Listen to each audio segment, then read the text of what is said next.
విచారణ జరుపుతున్నటువంటి పరిస్థితి మనం గమనించవచ్చు. దీనిలో భాగంగా ఒక్కసారి ఇంతకుముందే పోలీస్ అధికారులు వచ్చారు, ఒక ఎస్ఐ వచ్చారు, కానిస్టేబుల్ వచ్చారు.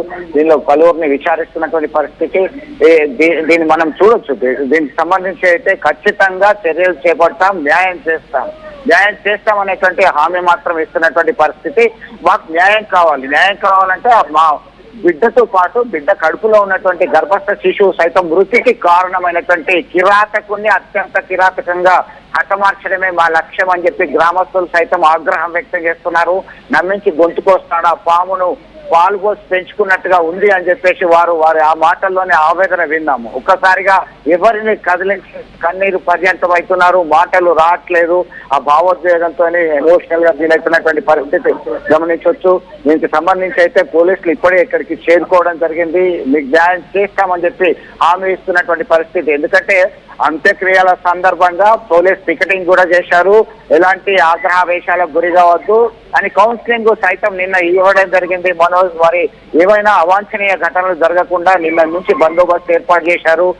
ఇక ఆగ్రహాన్ని ఆపడం ఎవరి తరం కాదు, ప్రజాగ్రహం కావచ్చు. ఎందుకంటే ఒక అమాయకురాల్ని ఎలాంటి ఇబ్బంది లేకుండా కాపురం సజావుగా సాగుతున్నటువంటి నేపథ్యంలో ఇంతటి ఘాతుకానికి ఎట్లా పాల్పడతారనేటువంటి కోణంలోనే చాలా చంపడం జీర్ణించుకోలేకపోతున్నారు. తమ పాప తమ ముందు లేదు వైష్ణవి అనేటువంటి విషయాన్ని జీర్ణించుకోలేకపోయారు. దానిలో భాగంగానే ఖచ్చితంగా న్యాయం చేస్తాం, ఖచ్చితంగా కఠిన శిక్ష విధిస్తామని చెప్పేసి పోలీస్ అధికారులు చెప్తున్నారు.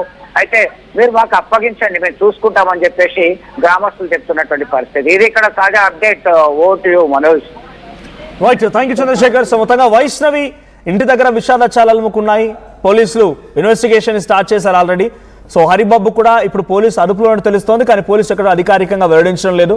సో అటు కన్నీటి పరిమితమవుతోంది గ్రామం అంతా కూడా. చలాకీగా చాలా చక్కగా మాతో ఎప్పుడు ఆడుతూ పాడుతూ అమ్మ, అక్క, తాత, అన్న, చెల్లి ప్రతి ఒక్కరిని బంధుత్వాలతో పిలుస్తూ చాలా చక్కగా చలాకీగా ఉండే అమ్మాయి ఇప్పుడు లేదు అనేటువంటి మాటని మేమంతా జీర్ణించుకోలేకపోతున్నాం అంటున్నారు. సో కన్నీటి పర్యంతం అయిపోయిన గ్రామం అంతా కూడా. యూట్యూబర్ వైష్ణవి అంత్యక్రియలు ప్రస్తుతానికి పూర్తయ్యాయి. సో హరిబాబుని మాత్రం విచారిస్తున్నారు. ఇది నిజంగానే తన సోషల్ మీడియా అకౌంట్స్ తను పెట్టేటువంటి వీడియోలు చూస్తూ ఉంటే ఇది రీలా అసలు నిజంగా జరిగిందా లేదా అంటే తన వీడియోల్లో గొడవలు నిజమేనా, రియల్ లైఫ్లో జరిగాయా? సో హరిబాబు ఈ రకమైన ప్రవర్తనతో ఉండేవాడా లేదా రియల్ లైఫ్లో ఉండేవాడా, రీల్లో అలా నటించేవాడా? అనేక కోణాల్లో కూడా అనుమానాలు తావిస్తూ ఉన్నాయి. సో ప్రజెంట్ హరిబాబును విచారించిన తర్వాత ఏ విషయం బయటపడే అవకాశం ఉంది. సో వైష్ణవి ఉండగానే వేరే ఒక అమ్మాయితో సంబంధం కుదుర్చుకొని ఆ అమ్మాయితో పెళ్లి చేసుకోవాలని చెప్పి నిశ్చయించుకొని ఇటు తల్లి, అన్న, తండ్రి అంతా కలిసి వాళ్ళ కుటుంబంతో కలిసి ఇప్పుడు ఈ నిర్వాకానికి పాల్పడిందని చెప్పి వైష్ణవి తల్లి చెప్తోంది. సో వైష్ణవి తల్లి చెప్తోంది.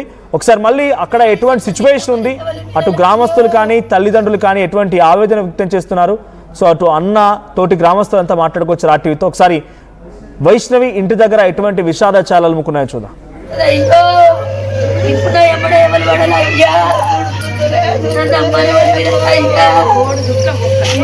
సో మొత్తం మీద ఆమె నివాస గృహము, దానికి సంబంధించి పెద్దల్ని ఒప్పించిన తర్వాత వివాహ బంధంతో ఒకటైనటువంటి పరిస్థితిలో ఆమె 4 మాసాల గర్భవతి. దీనికి సంబంధించి ఆ యూట్యూబర్గా వీడియోలు అప్లోడ్ చేస్తూ చాలా యాక్టివ్గా ఉండేటువంటి వైష్ణవి ఇక లేదు అనేటువంటి విషయాన్ని జీర్ణించుకోలేకపోతున్నారు. ఇక్కడ సమీపంలో ఉన్నటువంటి బంధువులు అలాగే కుటుంబ సభ్యులు, మిత్రులందరూ కన్నీరు మున్నీరుగా విలపిస్తున్నటువంటి పరిస్థితి, అంత్యక్రియలకు వెళ్ళినటువంటి పరిస్థితి.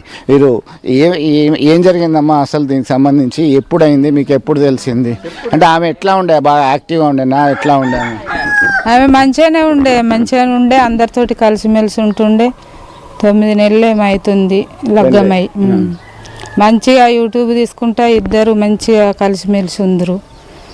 ఇద్దరు కూడా కలిసిమెలిసి ఉండి ఆయన కూడా ఇక్కడనే ఉండేటట్టు తెలుస్తుంది. ఇద్దరు ఒక కన్నే కురిసేసుకొని డైలీ రోజు మంచిగా కూసుందరు, చేద్దరు. నమ్మిచ్చిండు వాళ్ళకి సామాన్ తెచ్చుడు. వాళ్ళ అత్తమామని కొడుకులనే కాదనుకొని ఆ బిడ్డని అల్లుని ఇంట్లో ఉంచుకున్నందుకు మంచిగా నమ్మిర్రు చేసిర్రు. ఇక తెల్లారంగానే 4-6:30కు వెళ్ళిపోయిండు. అంటే ఫస్ట్ ఎవరు చూసిండ్రు ఆమె చనిపోయింది, వైష్ణవి లేదు అనేటువంటి విషయం ఎప్పుడు తెలుసు? వాళ్ళ అమ్మ మరి తెల్లందాకా గొడవ అయినట్టు అయింది.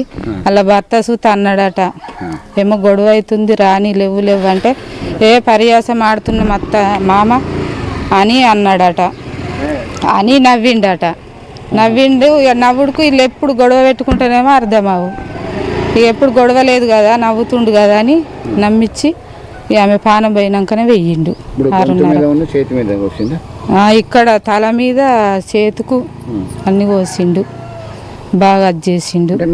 ఈమెను ప్రేమించి పెళ్లి చేసుకోకపోతే నేను చచ్చిపోతా అని చెప్పేసి ఆయన కూడా తాగిండట. మందు తాగిండి. అట్లా మందు తాగుతుండు, మన దగ్గరనే ఉంటాడు పిల్లగాడని నమ్మించి చేసుకున్నాడు. మనతోనే ఉంటాడని.